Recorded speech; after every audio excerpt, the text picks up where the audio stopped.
Hello बच्चों, हम study कर रहे हैं क्लास 11th बायोलॉजी एनसीईआरटी का चैप्टर नंबर 2 जिसकी हेडिंग है बायोलॉजिकल क्लासिफिकेशन। आज के इस वीडियो में हम डिस्कस करेंगे किंगडम फंगी के बारे में। तो वीडियो को स्टार्ट करने से पहले मैं आपको कुछ बेसिक टर्मिनोलॉजी समझा देती हूँ ताकि ये टॉपिक जो है वो आपको इजीली समझ में आ जाए। तो देखो बच्चों, यहाँ पे दो टर्म दे रखी हैं, एक टर्म है किंगडम और एक टर्म है फंगी। सबसे पहले किंगडम टर्म को आप समझो। हमारी ये जो अर्थ है, इस अर्थ पे जितने भी लिविंग ऑर्गेनिज्म हैं उन लिविंग ऑर्गेनिज्म को 5 किंगडम में डिवाइड कर रखा है। और ये जो 5 किंगडम है, इन किंगडम के नेम है kingdom Plantae, kingdom animalia, kingdom Monera, kingdom protista और किंगडम फंगी।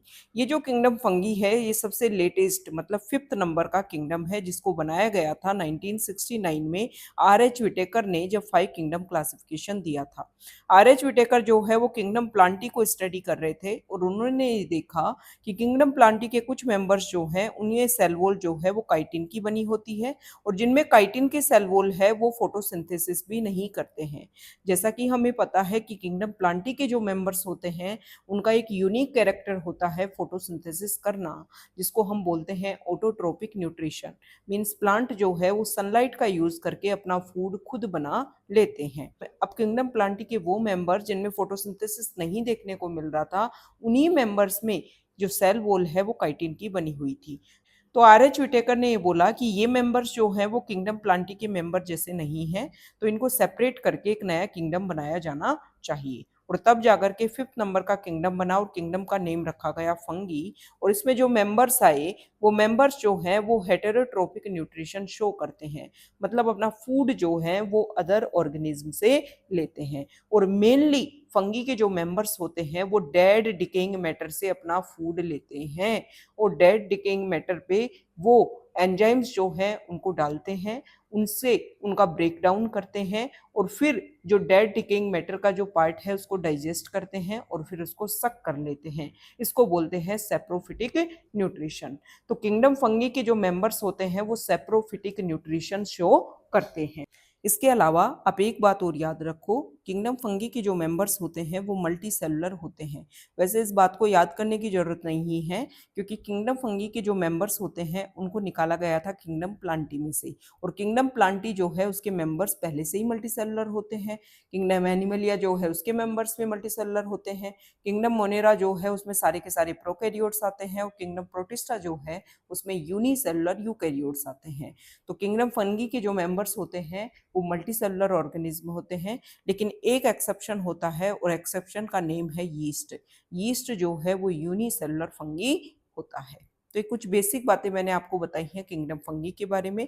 अब हम एनसीईआरटी की एक एक लाइन को अच्छे से क्लियर कर लेते हैं। The fungi constitute a unique kingdom of heterotrophic organism. ये जो किंगडम फंगी है ये हेटेरोट्रोपिक ऑर्गेनिज्म का एक यूनिक किंगडम है। हेटेरोट्रोपिक ऑर्गेनिज्म का मतलब ये होता है वो ऑर्गेनिज्म जो अदर ऑर्गेनिज्म से फूड लेते हैं। देखो बेटा, एनिमल किंगडम के जो मेंबर्स होते हैं वो भी हेटेरोट्रोपिक न्यूट्रिशन शो करते हैं, लेकिन एनिमल किंगडम के जो मेंबर्स होते हैं वो होलोजोइक होते हैं। होलोजोइक का मतलब ये होता है कि एनिमल किंगडम के जो मेंबर्स होते हैं वो फूड को बॉडी के अंदर लेते हैं और फिर डाइजेशन जो है वो बॉडी के अंदर करते हैं।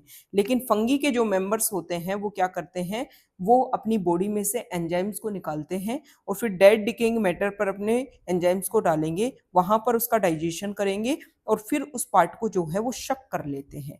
मतलब फंगी में डाइजेशन जो है वो बॉडी के बाहर होता है, इसको बोलते हैं सेप्रोफिटिक न्यूट्रिशन। तो हेटेरोट्रोपिक ऑर्गेनिज्म तो है, हेटेरोट्रोपिक ऑर्गेनिज्म जो है वो किंगडम एलिमेनिया के मेंबर्स भी है और फंगी के मेंबर्स भी है, लेकिन दोनों में डिफरेंस है।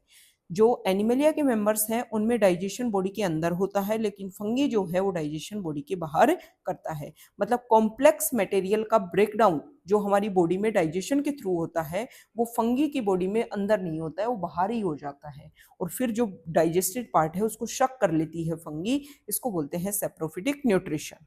दे show a great diversity in morphology and habitat. जो किंगडम फंगी के मेंबर्स होते हैं वो मॉर्फोलॉजी में, मॉर्फोलॉजी मतलब वो स्ट्रक्चर जो हमें बाहर से व्यू होती है, उसमें भी ग्रेट डाइवर्सिटी देखने को मिलती है और हैबिटाट मतलब रहने की जगह में भी ग्रेट डाइवर्सिटी देखने को मिलती है। मतलब फंगी जो है वो बहुत जगह देखने को मिलता है, कॉस्मोपॉलिटन होता है। You must have seen fungi on A moist bread and rotten fruits. आप फंगी को जो है वो मॉइस्ट ब्रेड के ऊपर भी और जो सड़े गले फ्रूट्स होते हैं उनके ऊपर भी आप देख लोगे। The common mushroom you eat and toadstools are also fungi. Mushroom जो है वो एडिबल फंगी होता है और टोड स्टूल जो है वो नॉन एडिबल फंगी होता है। ये टोड स्टूल का एक एग्जाम्पल होता है एमनीता, ये आपको ध्यान में रखना है। ये टॉक्सिक मशरूम है जिसको खा नहीं सकते, लेकिन जो मशरूम होता है अगेरिकस उसको हम एडिबल, उसको हम खा सकते हैं। White spot seen on mustard leaves are due to a parasitic fungi. एक पैरासिटिक फंगी होता है एल्ब्यूगो, वो क्या करता है, मस्टर्ड जो होती है उसकी लीव्स पे व्हाइट स्पॉट क्रिएट करता है। Some unicellular fungi example yeast are use to make bread and beer. जो यूनिसेलुलर फंगी है यीस्ट, इसका यूज किया जाता है ब्रेड और बियर को बनाने के लिए। ये जो यीस्ट है जो इसमें यूज किया जाता है उसका नेम होता है सैक्रोमाइसीज सर्विसी और उसको बोला जाता है baker's yeast and brewer's yeast. Other fungi cause diseases in plants and animals. कुछ और भी फंगी होती हैं जो प्लांट और एनिमल में डिजीज कोज करती हैं, जैसे कि wheat rust causing Puccinia is an important example. एक फंगी होता है जिसका नेम होता है पक्शीनिया, वीट में रस्ट एक डिजीज कोज करता है। Some are the source of antibiotic. कुछ फंगी जो है वो एंटीबायोटिक का सोर्स भी है, जैसे कि पेनिसिलियम। एंटीबायोटिक क्या होती है, anti means against, bio means life. जो केमिकल लाइफ के अगेंस्ट हो उसको बोलते हैं एंटीबायोटिक। अब हमारी लाइफ के अगेंस्ट नहीं है। ये जो एंटीबायोटिक होते हैं ये हमें फंगी से मिलते हैं और इनका यूज किया जाता है बैक्टीरिया की ग्रोथ को रोकने के लिए। ठीक है, तो हमारे लिए तो बेनिफिशियल है एंटीबायोटिक, लेकिन जो बैक्टीरिया है उसके लिए क्या होते हैं, उसकी लाइफ के अगेंस्ट होते हैं। Fungi are cosmopolitan. फंगी जो है वो कॉस्मोपोलिटन है, मतलब हर जगह देखने को मिलता है। And occur in air water soil on animals and plants. Fungi जो है वो एयर में, वाटर में, सॉइल में और एनिमल और प्लांट्स जो हैं उनकी बॉडी पर भी देखने को मिलता है। They prefer to grow in warm and humid places. जो फंगी है वो उस एरिया को प्रायोरिटी देते हैं जहां पर थोड़ी सी गर्मी हो और थोड़ी सी ह्यूमिडिटी हो, मतलब थोड़ी सी नमी हो और थोड़ी सी गर्माहट हो, उस जगह पे फंगी जो है वो अच्छे खासे ग्रो होते हैं। Have you ever wondered why we keep food in the refrigerator. कभी आपको इस चीज को लेकर के आश्चर्य हुआ है कि हम फूड को रेफ्रिजरेटर में क्यों रखते हैं। रेफ्रिजरेटर में फूड को रखने का बेसिक रीजन ये होता है कि हम फूड को बैक्टीरियल और जो फंगल ग्रोथ है उससे बचा सकें। Yes, it is to prevent food from going bad due to bacterial और fungal infection.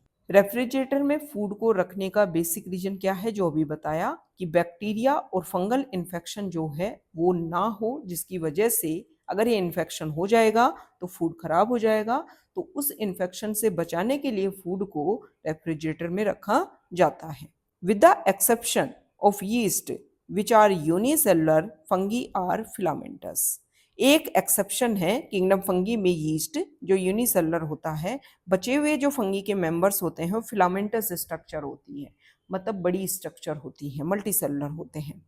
Their body consists of long slender thread like structure called hyphae।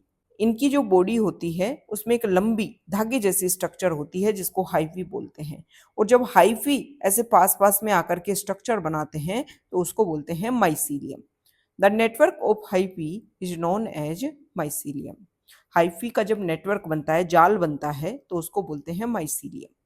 Some hyphae are continuous tubes filled with multinucleated cytoplasm, these are called coenocytic hyphae. कुछ hyphae जो होते हैं उनमें nucleus का division तो होता रहता है लेकिन सेप्टा नहीं बनते, मतलब अलग अलग सेल नहीं बन पाती। तो उसमें क्या कंडीशन होती है, इस तरीके का माइसीलियम प्रेजेंट होता है और बीच बीच में इस तरीके की कहानी होती है, मतलब न्यूक्लियस तो खूब सारे हैं लेकिन न्यूक्लियस के बीच में सेपरेशन नहीं हो पाया, अलग अलग सेल नहीं बन पाई, तो इसको बोलते हैं एसेप्टेट या फिर सिनोसिटिक कंडीशन। और जो फंगी की जो सबसे लोवेस्ट क्लास है जिसको फाइकोमाइसिटीज बोलते हैं उसमें ऐसा माइसीलियम देखने को मिलता है। लेकिन फंगी की जो अदर क्लास है, जैसे कि अगर हम बात करें एस्कोमाइसिटीज, बेसिडियोमाइसिटीज और ड्यूटेरोमाइसिटीज में क्या होता है, दो अलग अलग न्यूक्लियस के बीच में सेप्टा बन जाते हैं और अलग अलग सेल्स का फॉर्मेशन हो जाता है, जिसको बोलते हैं सेप्टेट माइसीलियम। समझ में आ गया। अदर्स हैव सेप्टेट और cross walls in the hyphae. जो अदर होते हैं मतलब जो फाइकोमाइसिटीज के मेंबर्स होते हैं उनमें तो क्या होता है, मल्टी न्यूक्लिएटेड साइटोप्लाज्म प्रेजेंट होता है जिसको सिनोसिटिक हाइपी बोलते हैं। और जो अदर्स फंगी होते हैं उनमें क्रॉस वॉल का फॉर्मेशन हो जाता है जिसको सेप्टेट हाइपी के नाम से जाना जाता है। The cell wall of fungi are composed of chitin and polysaccharide. जो फंगी की सेल वॉल होती है वो काइटिन की और पॉलीसेकेराइड की बनी होती है। Most fungi are heterotrophic and absorb soluble organic matter from dead substrates and hence are called saprophytes। ज़्यादातर फंगी जो हैं वो हेटेरोट्रोपिक होते हैं और जो डेड डिकेइंग मैटर्स हैं उससे सोल्यूबल ऑर्गेनिक मैटर को एब्जॉर्ब करते हैं और इस प्रोसीजर को बोलते हैं saprophytes. Those that depend on living plants and animals are called parasites। कुछ फंगी जो हैं वो लिविंग प्लांट और एनिमल पर डिपेंड करते हैं तो उनको पैरासाइट बोलते हैं। They can also live as symbionts. कुछ फंगी जो है वो सिम्बायोटिक रिलेशनशिप में भी रहते हैं। सिम्बायोटिक रिलेशनशिप मतलब वो इंटरेक्शन जिसमें दो ऑर्गेनिज्म अपना इंटरेक्शन कर रहे हैं तो दोनों ऑर्गेनिज्म को बेनिफिट होगा। तो ऐसे ही सिम्बायोटिक रिलेशनशिप दो हैं, एक है लाइकेन और एक है माइकोराइजा। लाइकेन में फंगी जो है वो एल्गी के साथ रहता है और माइकोराइजा में फंगी जो है वो हायर प्लांट्स की जो रूट्स हैं उनके साथ में रहता है। फंगी क्या करता है, एब्जॉर्प्शन करता है चीजों का और एब्जॉर्प्शन करके माइकोराइजा में प्लांट्स को दे देगा, बदले में प्लांट्स जो है वो खाना बना लेगा, खाना बना करके फंगी को भी दे देगा। इधर लाइकेन की अगर हम बात करें तो एल्गी फोटोसिंथेसिस कर लेगा, फंगी जो है वो एब्जॉर्प्शन कर लेगा और शेल्टर दे देगा algae. Reproduction in fungi can take place by vegetative means, fragmentation, fission and budding। सबसे पहले तो आप ये समझो कि रिप्रोडक्शन होता क्या है। रिप्रोडक्शन एक बायोलॉजिकल प्रोसेस होता है जिसमें ऑर्गेनिज्म जो है वो अपनी जनरेशन को आगे बढ़ाते हैं। तो फंगी जो है उसमें रिप्रोडक्शन कैसे कैसे देखने को मिलता है। फंगी में रिप्रोडक्शन जो है वो 3 टाइप का देखने को मिलता है। एक रिप्रोडक्शन फंगी में होता है वेजिटेटिव पार्ट से, जिसको वेजिटेटिव रिप्रोडक्शन बोला जाता है। वेजिटेटिव पार्ट मतलब फंगी का कोई भी पार्ट जो है उससे एक स्ट्रक्चर बने और एक नया फंगी बन जाए। इसमें कोई भी स्पोर, कोई भी गैमेट बनने की जरूरत नहीं होती है। एक होता है एसेक्सुअल रिप्रोडक्शन फंगी में और एक होता है सेक्सुअल रिप्रोडक्शन। एसेक्सुअल रिप्रोडक्शन और सेक्सुअल रिप्रोडक्शन जो होता है उसमें स्पोर का फॉर्मेशन होता है। एसेक्सुअल रिप्रोडक्शन में जो स्पोर बनते हैं वो माइटोसिस के थ्रू बनते हैं और सेक्सुअल रिप्रोडक्शन में जो स्पोर बनते हैं वो मियोसिस के थ्रू बनते हैं। अगर आपको थोड़ा दोनों टर्म के बारे में थोड़ा सा याद हो तो माइटोसिस जो होता है उसका मतलब होता है इक्वेशनल डिवीजन, कि जितना पेरेंट में जेनेटिक मटेरियल था उतना ही बच्चों में देखने को मिलेगा। अगर आपको मियोसिस की बात बताऊं तो मियोसिस का मतलब होता है रिडक्शनल डिवीजन, जितना पेरेंट में जेनेटिक मटेरियल था उसका हाफ जो है वो बच्चों में देखने को मिलेगा। तो जो वेजिटेटिव रिप्रोडक्शन फंगी में देखने को मिलता है वो 3 टाइप से हो सकता है, फ्रेगमेंटेशन के थ्रू, फिजन के थ्रू और बडिंग के थ्रू। फिजन और बडिंग जो है वो देखने को मिलता है जो यूनिसेलुलर फंगी है। और यूनिसेलुलर फंगी कौन सा है, हमें पता है यीस्ट। तो यीस्ट में फिजन और बडिंग से वेजिटेटिव रिप्रोडक्शन होता है और बचे हुए जो फिलामेंटस फंगी हैं उनमें फ्रेगमेंटेशन के थ्रू जो है वो वेजिटेटिव रिप्रोडक्शन देखने को मिलता है। फ्रेगमेंटेशन का मतलब ये होता है कि कोई भी एक पार्ट जो है वो ब्रेक हुआ और उससे नई फंगी बन गई। फिजन और बडिंग का मतलब, फिजन का मतलब होता है जो फंगी है वो डिवाइड होकर के नई फंगी बना ले। बडिंग का मतलब होता है जो फंगी है उसमें एक बड बने और फिर वो बड जो है जब मैच्योर हो जाए तो फंगी से सेपरेट होकर के फिर नई फंगी का फॉर्मेशन कर ले। ठीक है। Asexual reproduction is by spores called conidia or sporangiosperm or zoospore, and the sexual reproduction is by oospores, ascospores and basidiospores। जो सेक्सुअल और एसेक्सुअल रिप्रोडक्शन दोनों टाइप का जो रिप्रोडक्शन होता है इसमें स्पोर का फॉर्मेशन होता है। अभी मैंने बताया कि एसेक्सुअल रिप्रोडक्शन में जो स्पोर बनेंगे वो माइटोटिक डिवीजन के थ्रू बनेंगे और सेक्सुअल रिप्रोडक्शन में जो स्पोर बनेंगे वो मियोसिस के थ्रू बनेंगे। अब ये स्पोर के नेम आपको याद रखने हैं। जो फंगी किंगडम है इसको हम 4 पार्ट में डिवाइड करते हैं। सबसे बेसिक जो फंगी होती है उसको हम बोलते हैं फाइकोमाइसिटीज, उसके बाद में एस्कोमाइसिटीज, फिर बेसिडियोमाइसिटीज और सबसे लास्ट में जो हायर फंगी आती है उसका नेम है ड्यूटेरोमाइसिटीज। अभी जो फाइकोमाइसिटीज है इसकी 2 क्लास होती हैं। एक क्लास का नाम होता है oomaइसिटीज और एक क्लास का नाम होता है जाइगोमाइसिटीज। ये जो फाइकोमाइसिटीज पार्ट है फंगी का, तो अगर हम सबसे पहले एसेक्सुअल रिप्रोडक्शन की बात कर लें तो फाइकोमाइसिटीज में दो टाइप के स्पोर बनते हैं। फाइकोमाइसिटीज में जो एक स्पोर बनता है एसेक्सुअल में, बात कर रही हूँ एसेक्सुअल की, एक तो बनता है जू स्पोर और एक बनता है स्पोरेंजियो स्पोर। इसी स्पोरेंजियो स्पोर को ही बोला जाता है, इसी का दूसरा नाम होता है एप्लेनो स्पोर। देखो जू स्पोर का मतलब ये होता है कि ये जो स्पोर बनेंगे वो मोटाइल होंगे, इनमें फ्लैजिला देखने को मिलेंगे। और एप्लेनोस्पोर या स्पोरेंजियोस्पोर का मतलब ये होता है कि ये नॉन मोटाइल होते हैं, इनमें फ्लैजिला एब्सेंट होता है। अब बात कर लेते हैं एस्कोमाइसिटीज की। एस्कोमाइसिटीज में और ड्यूटेरोमाइसिटीज जो है उनमें जो स्पोर बनेंगे एसेक्सुअल रिप्रोडक्शन में, उनका नाम होता है कोनिडिया। और ये फ्रूटिंग बॉडी के बाहर बनते हैं, मतलब एक्जोजीनस बनते हैं, और ये फ्रूटिंग बॉडी के अंदर बनते हैं, मतलब एंडोजीनस बनते हैं। समझ में आ गई बात। बेसिडियोमाइसिटीज की बात मैंने क्यों नहीं बोली, क्योंकि बेसिडियोमाइसिटीज में एसेक्सुअल रिप्रोडक्शन एब्सेंट होता है। अब बात कर लेते हैं सेक्सुअल रिप्रोडक्शन की। सेक्सुअल रिप्रोडक्शन में भी स्पोर बनेंगे।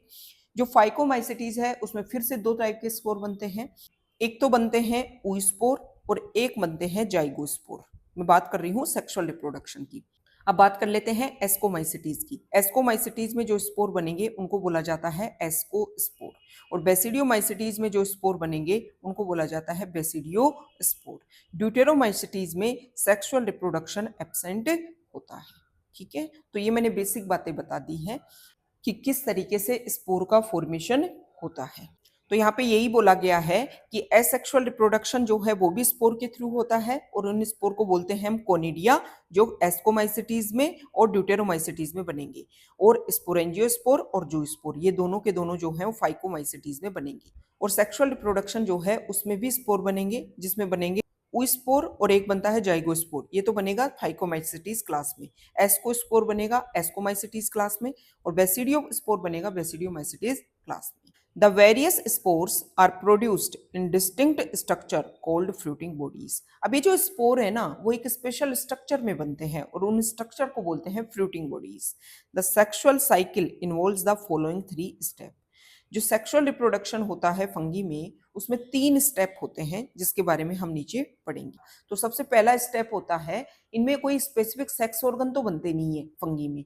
दो हाइफी जो हैं वो पास पास आते हैं, जिनमें से एक सेल मॉडिफाइड होकर के या कुछ पार्ट मॉडिफाइड होकर के सेक्स ऑर्गन की तरह बिहेव करता है। तो सबसे पहले उन सेल का जो है वो फ्यूजन होता है, और सेल में भी प्रोटोप्लाज्म का फ्यूजन होता है। प्रोटोप्लाज्म क्या होता है, सेल मेम्ब्रेन के अंदर जो भी मटेरियल प्रेजेंट है उसको बोला जाता है प्रोटोप्लाज्म। ठीक है, तो फर्स्ट स्टेप ये होता है fusion of protoplasm between two motile और non motile gametes called plasmogamy. Sexual reproduction में जो फर्स्ट स्टेप होता है उसको बोलते हैं प्लाज्मोगेमी।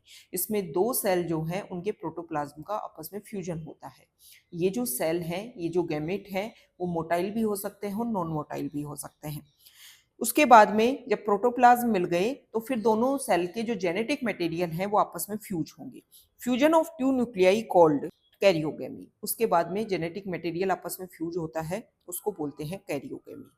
अब कैरियोगेमी हो गया, जेनेटिक मटेरियल दोनों हैप्लॉइड हैप्लॉइड हैं, दोनों आपस में फ्यूज हो गए, डिप्लॉइड कंडीशन बन गई। अब ये जो सेल है वो डिवाइड होकर के एक स्ट्रक्चर बनाएगी फ्रूटिंग बॉडीज, और फिर इस फ्रूटिंग बॉडी में होगा मियोसिस, और मियोसिस होने के बाद में जो सेल है उससे 4 स्पोर बन जाएंगी। एस्कोमाइसिटीज में स्पोर की संख्या जो है वो 8 हो जाती है। पहले मियोसिस होता है और उसके जस्ट बाद में हर स्पोर जो है वो माइटोसिस कर लेता है, और जब माइटोसिस करेगा तो 1 से 2 बनेंगे, तो 4 हैं तो टोटल कितने बन जाएंगे, 8 बन जाएंगे। ठीक है, तो फ्रूटिंग बॉडीज में मियोसिस होगा और उसके बाद में स्पोर बन जाएगी। ये समझा रही हूं मैं तुम्हें सेक्सुअल रिप्रोडक्शन। थर्ड स्टेप होता है meiosis in zygote resulting in haploid spores. फिर उसके बाद में जो जाइगोट है उसमें मियोसिस होता है और हैप्लॉइड स्पोर्स का फॉर्मेशन होता है। अब नीचे ये जो 3 स्टेप बताए ना, इनका यहाँ पे एक्सप्लेन कर रखा है कि कौन कौन सी क्लास में किस किस तरीके से सेक्सुअल रिप्रोडक्शन होता है। थोड़ा थोड़ा वेरिएशन देखने को मिलता है हर क्लास में। When a fungus reproduce sexually, जब एक फंगस सेक्सुअली रिप्रोड्यूस करता है, two haploid hyphae of compatible mating types come together and fuse. दो फंगस की जो हाइपी हैं वो जो हैप्लॉइड होती हैं वो पास में आती हैं और फिर आपस में फ्यूज करती हैं। In some fungi the fusion of two haploid cells immediately result in diploid cell.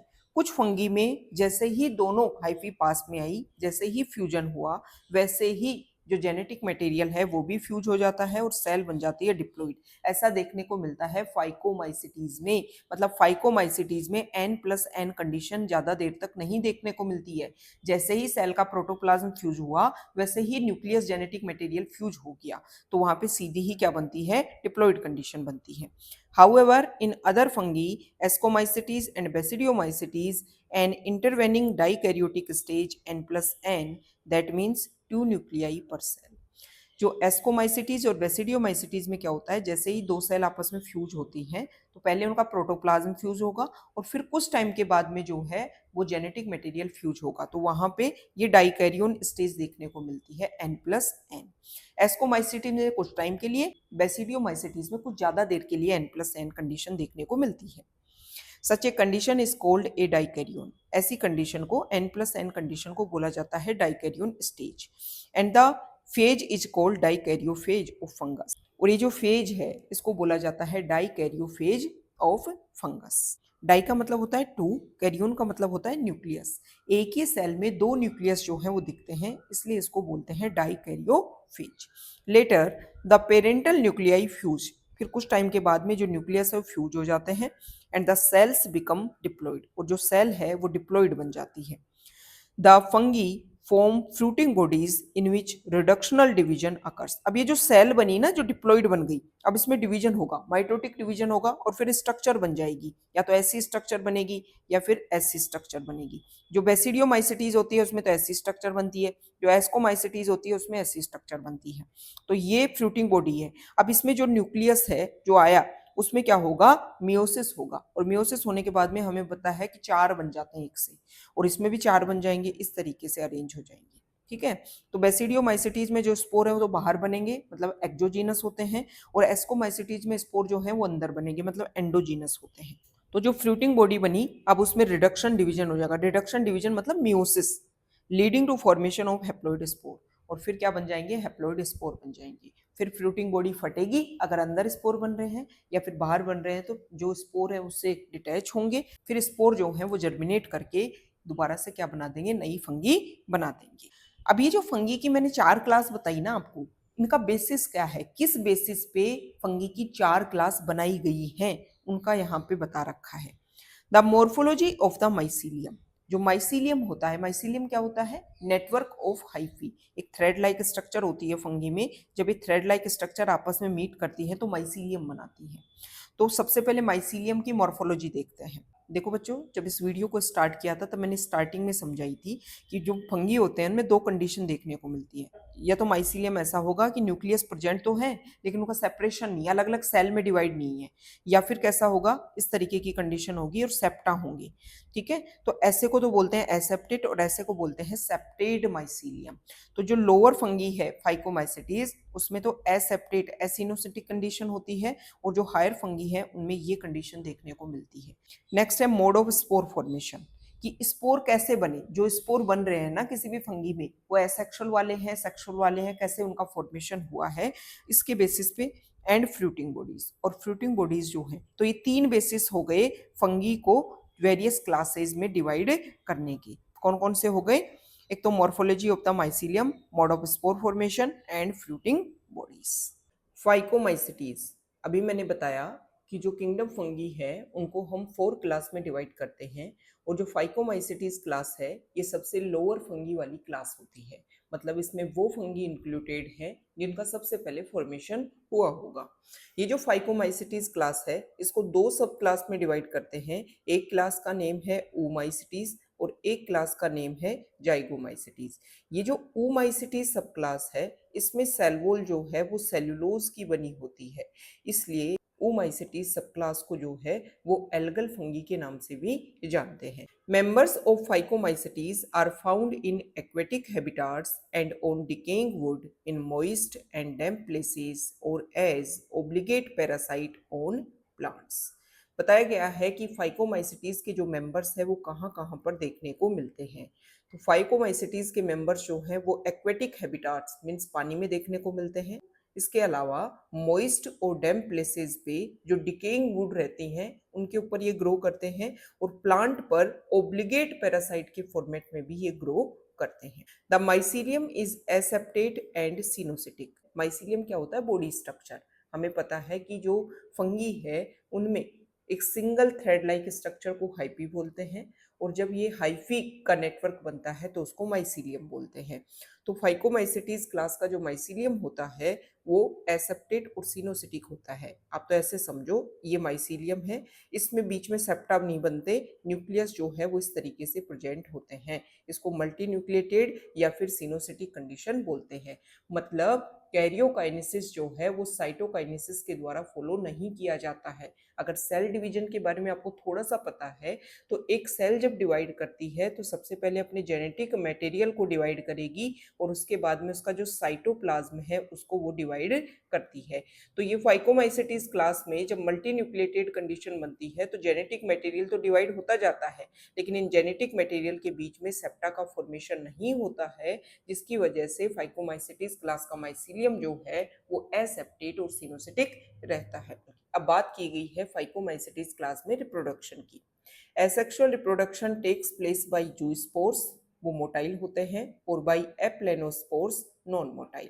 Aplanospore जो है इसी को स्पोरेंजियोस्पोर के नाम से जानते हैं। फाइकोमाइसिटीज क्लास में एसेक्सुअल रिप्रोडक्शन जो है वो दो टाइप के स्पोर्स से होता है। एक तो होता है जूस्पोर्स जो मोटाइल होते हैं, और एक होता है एप्लेनोस्पोर या फिर स्पोरेंजियोस्पोर जो नॉन मोटाइल होते हैं। मोटाइल होते हैं मतलब इनमें फ्लैजिला देखने को मिलते हैं। These spores are endogenously produced in sporangium। ये जो स्पोर है वो एक स्पोरेंजियम में इनका फॉर्मेशन होता है, मतलब किसी स्ट्रक्चर के अंदर बन रहे हैं, मतलब इनका ओरिजिन जो है वो एंडोजीनस है। A zygospore is formed by fusion of two gametes. ये जाइगोस्पोर क्या होता है? फाइकोमाइसिटीज क्लास में जो सेक्सुअल रिप्रोडक्शन होता है उस टाइम में जो स्पोर बनते हैं उनका नाम होता है oospore और जाइगोस्पोर। जाइगोस्पोर का फॉर्मेशन जो है वो टू गैमेट्स के फ्यूजन से होता है। देखो बेटा, जब भी सेक्सुअल रिप्रोडक्शन होता है तो एक मेल होगा एक फीमेल होगा, इन दोनों का फ्यूजन होने की वजह से ही नेक्स्ट स्ट्रक्चर बनती है जिसको बोलते हैं जाइगोट। तो ये जो फंगी होते हैं इनमें स्पेसिफिक कोई सेक्स ऑर्गन तो होते नहीं है। दो फंगी जो है, एक मेल की तरह बिहेव करेगा एक फीमेल की तरह बिहेव करेगा। अभी मैंने आपको बताया कि जब सेक्सुअल रिप्रोडक्शन होता है तो उसमें 3 स्टेप होते हैं। सबसे पहले दो फंगी जो है उनके हाइफी आपस में मीट करेंगे, उनका प्रोटोप्लाज्म मीट करेगा जिसको प्लाज्मोगेमी बोलेंगे। उसके बाद में उनका जेनेटिक मटेरियल मीट करेगा, उसको कैरियोगेमी बोलेंगे, और फिर उसमें जो है वो मियोसिस होगा, तब जाकर के स्पोर बनेंगी। तो फाइकोमाइसिटीज क्लास जो है वो लोअर फंगी होते हैं। तो इनमें क्या होता है, दो फंगी फाइकोमाइसिटीज क्लास के आपस में मीट किए, जैसे ही प्रोटोप्लाज्म फ्यूज हुआ वैसे ही जेनेटिक मटेरियल भी फ्यूज हो जाता है और स्ट्रक्चर बन जाती है जाइगोट। और वो जो जाइगोट है उसी को जाइगोस्पोर के नाम से जाना जाता है। फिर इस जाइगोस्पोर में मियोसिस होगा, फिर जाकर के स्पोर्स का फॉर्मेशन हो जाता है। These gametes are similar in morphology isogamous और डिसिमिलर एनाइसोगेमस और ऊगेमस। ये जो गैमेट्स है ना जिनका आपस में फ्यूजन हुआ सेक्सुअल रिप्रोडक्शन के टाइम में, मतलब ये जो फंगी थे ये सिमिलर भी हो सकते हैं तो उस कंडीशन को बोलेंगे आइसोगेमस। अगर दोनों डिफरेंट है तो उस कंडीशन को बोलेंगे एनाइसोगेमस, और एक कंडीशन होती है ऊगेमस। इसमें दोनों डिसिमिलर ही होते हैं, लेकिन ऊगेमस में कहानी जो है वो फिक्स होती है। जो मेल होगा वो स्मॉल होगा और मोटाइल होगा, और जो फीमेल होती है वो नॉन मोटाइल होती है और लार्ज होती है। तो ये फिक्स बात होती है ऊगेमस में। एनाइसोगेमस में ऐसी कोई कहानी फिक्स नहीं है कि मेल ऐसा होगा फीमेल ऐसा होगा, बस उसमें ये होता है कि दोनों जो है वो डिसिमिलर रहते हैं, मतलब एक जैसे नहीं होते हैं। अब कुछ एग्जाम्पल दे रखे हैं फाइकोमाइसिटीज के, जिसमें एक तो है म्यूकर। म्यूकर को बोला जाता है डंग मोल्ड, मतलब इसका कॉमन नेम होता है। एक है राइजोबस जिसको ब्रेड मोल्ड के नाम से जाना जाता है, ये मोइस्ट ब्रेड के ऊपर जो है वो अपने आप को ग्रो करती है। और एक है एल्ब्यूगो। ये जो एल्ब्यूगो कैंडिडा है ये पैरासिटिक फंगी होता है, और मस्टर्ड की जो लीव्स होती हैं उन पे ये व्हाइट स्पॉट क्रिएट कर देता है। नेक्स्ट क्लास है ascomycetes, commonly known as sac fungi. The ascomycetes are mostly multicellular, example Penicillium, और रेयरली यूनिसेलुलर, एग्जाम्पल यीस्ट, जिसको हम सैक्रोमाइसीज के नाम से जानते हैं। एस्कोमाइसिटीज क्लास को कॉमनली हम सैक फंगी के नाम से जानते हैं और इसके जो मेंबर्स होते हैं वो मोस्टली मल्टीसेलुलर होते हैं। जैसा कि हमें पता ही है कि किंगडम फंगी के जो मेंबर्स होते हैं वो मल्टीसेलुलर होते हैं, लेकिन यहाँ पे कुछ एक्सेप्शन देखने को मिले। वो एक्सेप्शन जो है वो एस्कोमाइसिटीज क्लास में ही आता है और एक्सेप्शन का नेम है यीस्ट, जिसका साइंटिफिक नेम होता है सैक्रोमाइसीज और ये यूनिसेलुलर होता है। They are saprophytic decomposers, parasitic और कोप्रोफिलस ग्रोइंग ऑन डंग। बताया गया है कि एस्कोमाइसिटीज के जो मेंबर्स हैं वो किस तरीके से किस हैबिट और हैबिटाट में प्रेजेंट रहते हैं। तो एस्कोमाइसिटीज के जो मेंबर्स होते हैं वो सेप्रोफिटिक होते हैं, डीकम्पोजर्स होते हैं, पैरासिटिक होते हैं और कोप्रोफिलस होते हैं। मतलब डंग के ऊपर ग्रो करना जो है वो इनको पसंद होता है। म्यूकर, जिसको डंग मोल्ड बोलते हैं, ये किस में आता है? फाइकोमाइसिटीज में। कोप्रोफिलस कौन सी क्लास के मेंबर्स होते हैं? ये होते हैं एस्कोमाइसिटीज के, ये ध्यान में रखना है। Mycelium is branched and septate. जो एस्कोमाइसिटीज के मेंबर्स होते हैं उनका माइसीलियम मतलब उनकी बॉडी स्ट्रक्चर जो है वो ब्रांच्ड होती है और सेप्टेट होती है। अभी फाइकोमाइसिटीज मैंने बताया कि जेनेटिक मटेरियल के डिवीजन के बाद में सेप्टा का फॉर्मेशन नहीं होता, तो उनका माइसीलियम कैसा होता है? सिनोसिटिक कंडीशन होती है। लेकिन यहाँ पे कैरियोकाइनेसिस के बाद में साइटोकाइनेसिस भी होता है, जिसकी वजह से माइसीलियम जो है, अगर मैं उसको इस तरीके से शो करूं तो इसमें इस तरीके से सेप्टा का फॉर्मेशन हो जाता है। ऐसे न्यूक्लियस प्रेजेंट रहते हैं, इसको बोलते हैं branched and septate condition. The asexual spores are conidia produced exogenously on the special mycelium called conidiophores. Asexual reproduction जो है वो एस्कोमाइसिटीज के मेंबर्स में कोनिडिया स्पोर्स से होता है और ये जो कोनिडिया स्पोर्स हैं वो एक स्पेशल माइसीलियम स्ट्रक्चर जिसको कोनिडियोफोर बोलते हैं उसके ऊपर बनते हैं। उस स्ट्रक्चर के भी आउटर पार्ट में इनका फॉर्मेशन होता है, मतलब ये एक्जोजीनसली होते हैं ओरिजिन में। Conidia on germination produce mycelium. और जब कोनिडिया का जर्मिनेशन हो, कोनिडिया क्या है? स्पोर है, और जब इनका जर्मिनेशन होगा तो माइसीलियम का फॉर्मेशन हो जाएगा एस्कोमाइसिटीज क्लास के मेंबर्स का। Sexual spores are called ascospores which are produced endogenously in sac like asci. जो सेक्सुअल रिप्रोडक्शन होता है उसमें सेक्सुअल स्पोर बनते हैं एस्कोमाइसिटीज में और इन स्पोर का नेम होता है एस्कोस्पोर। और ये जो एस्कोस्पोर है वो एक सैक लाइक स्ट्रक्चर में बनते हैं जिसको बोलते हैं एस्की, और ये इस स्ट्रक्चर में अंदर के साइड बनते हैं स्पोर, मतलब एंडोजीनसली होते हैं। These asci are arranged in different types of fruiting bodies called ascocarp.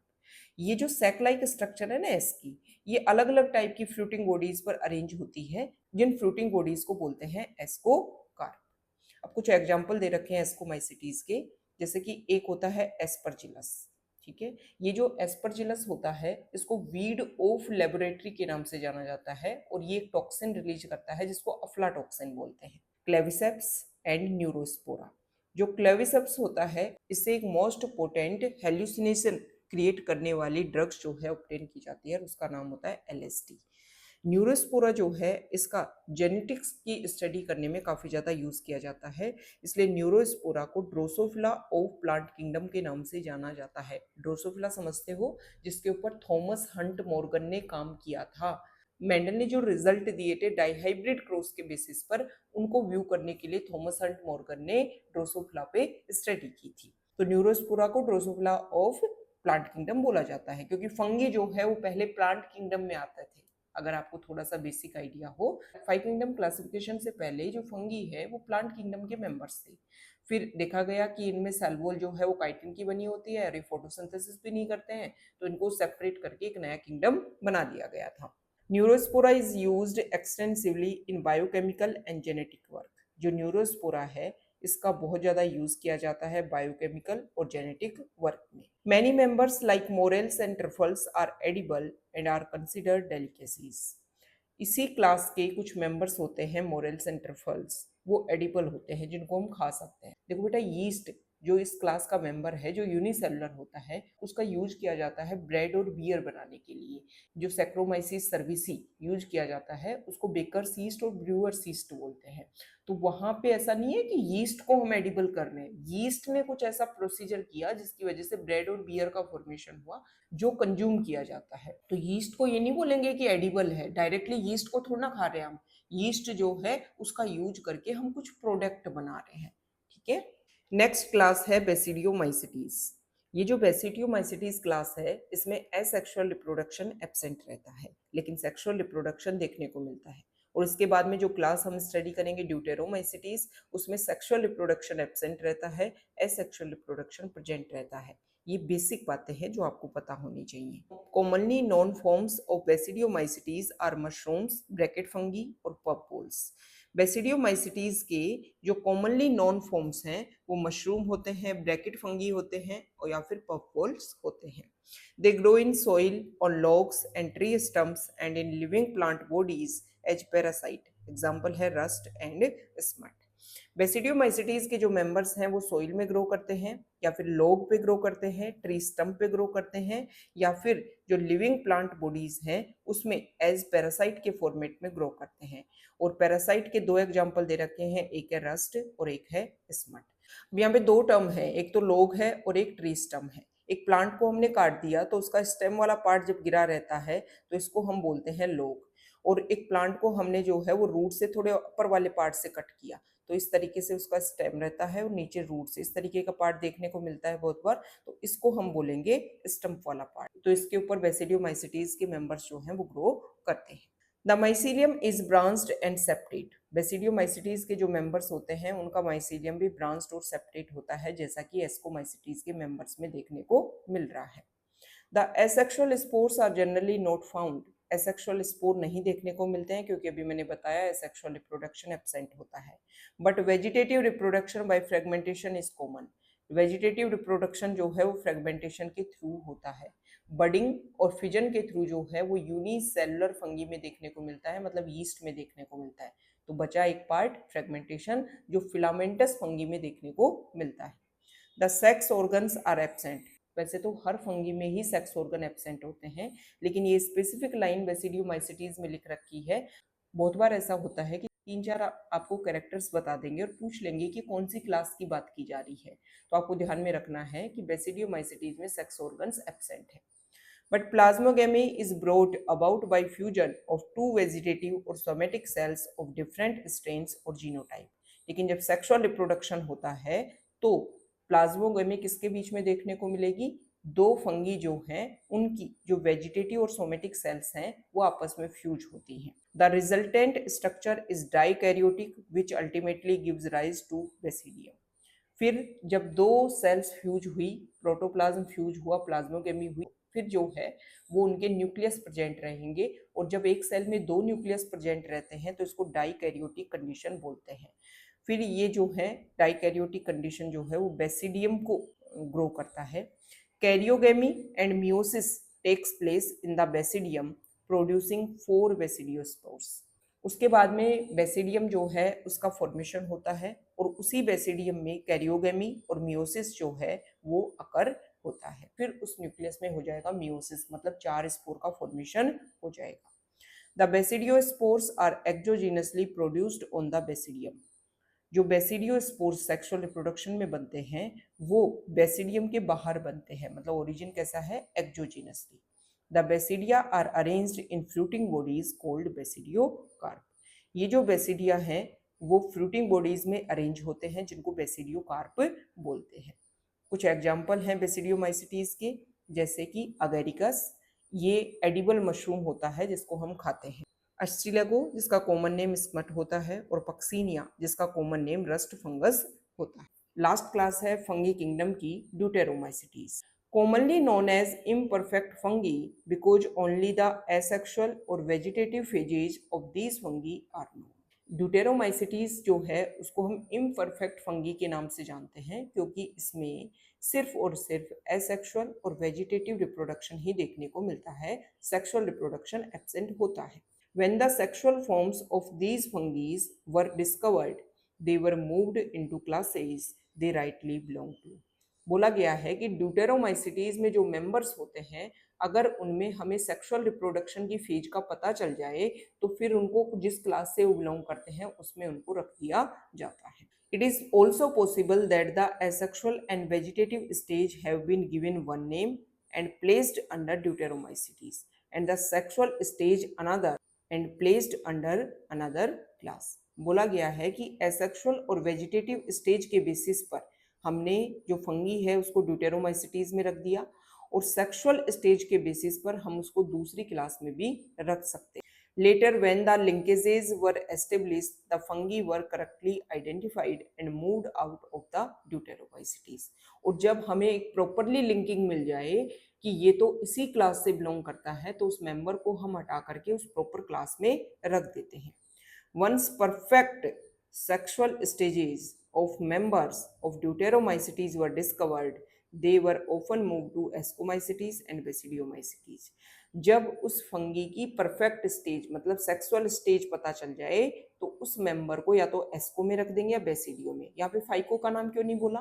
क्योंकि बेटा जो 3 क्लास है एस्को, बेसिडियो, ड्यूटेरो, इनमें माइसीलियम होता है सेप्टेट और ब्रांच्ड।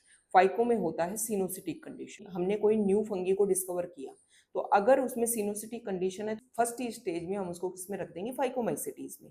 कहानी में प्रॉब्लम कहाँ आती है? जब वो सेप्टेट है और ब्रांच्ड है उनका माइसीलियम उन फंगी का, तब उसको आप किस क्लास में रखोगे? तो सबसे पहले उस न्यू फंगी को रखते हैं ड्यूटेरोमाइसिटीज में। फिर देखा जाता है कि इसमें सेक्सुअल रिप्रोडक्शन किस तरीके से हो रहा है, फिर उस बेसिस पे उसको उसकी परफेक्ट क्लास में क्लासिफाई कर दिया जाता है। The Deuteromycetes reproduce only by asexual spores known as conidia. Deuteromycetes जो है वो सिर्फ एसेक्सुअल स्पोर्स से रिप्रोडक्शन करता है जिसको हम कोनिडिया बोलते हैं। The mycelium is septate and branched. Deuteromycetes के जो मेंबर्स होते हैं उनका माइसीलियम भी सेप्टेट और ब्रांच्ड होता है।